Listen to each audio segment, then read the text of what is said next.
Bem, pessoal, vamos de BTC no fim de tarde aí no Brasil, aqui na Espanha, 22 horas e 3 minutos no Brasil, 18 e 3 da tarde. A BTC segue dando seguimento à nossa cunha triangular. Deixa eu despoluir aqui o nosso triângulo.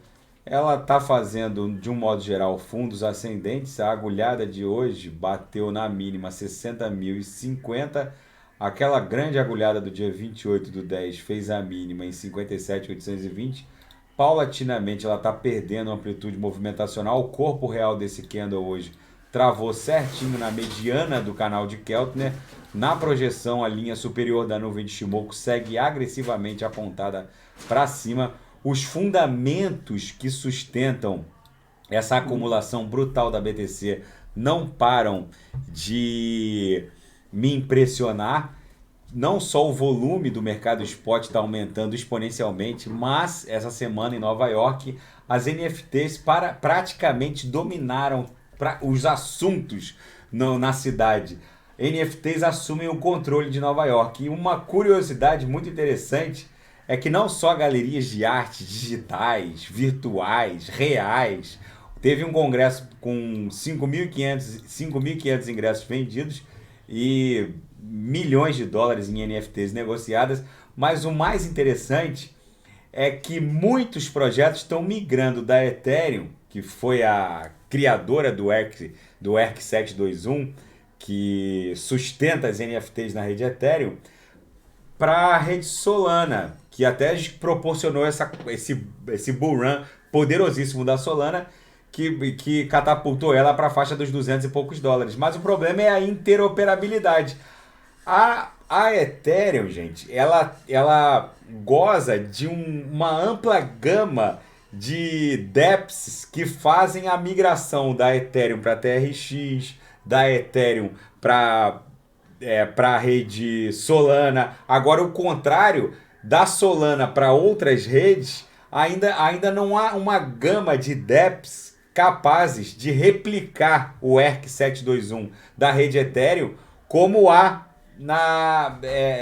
como existem dApps da rede Ethereum para outras redes. É o caso da Matic, que faz a ponte entre a Ethereum e a Tron. Agora que estão surgindo dApps de interoperabilidade entre a rede Solana e outras redes. Mas a Ethereum é a que mais goza desse tapete de redes que promovem a sua interoperabilidade. Então, muitos projetos estão, na verdade, replicando os seus ERC-721, que são as NFTs, em outras redes via Matic. Eu, por exemplo, jogo o Mega Cryptopolis, tudo nesse jogo é uma NFT. Então essa minha indústria aqui, ela é uma NFT, eu posso negociar ela dentro do Mega Cryptopolis ou fora do Mega Cryptopolis, porque é um token ERC-721 cunhado na rede Ethereum, mas eu jogo pela Tron, e quem faz a ponte entre a Ethereum e a Tron é a Matic. O problema da Solana é que ainda ela não goza ainda desse tapete de interoperabilidade. Então a Ethereum ainda é rei, ainda está no topo da cadeia alimentar das NFTs. Então, gente, a economia em torno das blockchains ela está só num embrião, só explodindo. O que aconteceu essa semana em Nova York, ela é um exemplo do que vai acontecer em poucos anos em todos os setores em que a circulação de riqueza pode se beneficiar com uma blockchain. Imaginem vocês que em 5, 6 anos vender um imóvel vai ser transferir uma NFT. Um bloqueio judicial sobre um apartamento vai ser um gravame sobre um ERC-721 da rede Ethereum ou alguma outra rede replicando um ERC-721 na rede Tron, um TRC-721 da Tron.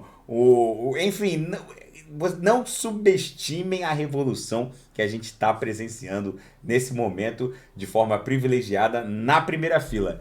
Gente, esse acúmulo da BTC nessa onda 4 tá brutal. É possível que ela dê uma agulhada eventual para a linha inferior do canal de Keltner? É possível, não é provável, mas é possível. Isso não descaracterizaria uma onda 4. Os corpos reais dos candles eu acho que vão se manter perdendo amplitude movimentacional. Vocês vejam que mesmo nas agulhadas mais profundas, os corpos reais vão desenhando cada vez mais nitidamente esse triângulo para aí sim se desdobrar numa onda 5 que vai levar a BTC rumo a 80 mil dólares. Tá bom? Fiquem com Deus. Qualquer sugestão de análise é só colocar nas mensagens abaixo. E qualquer movimentação brusca do mercado eu volto a reportar a qualquer hora do dia ou da noite. Grande abraço, até amanhã.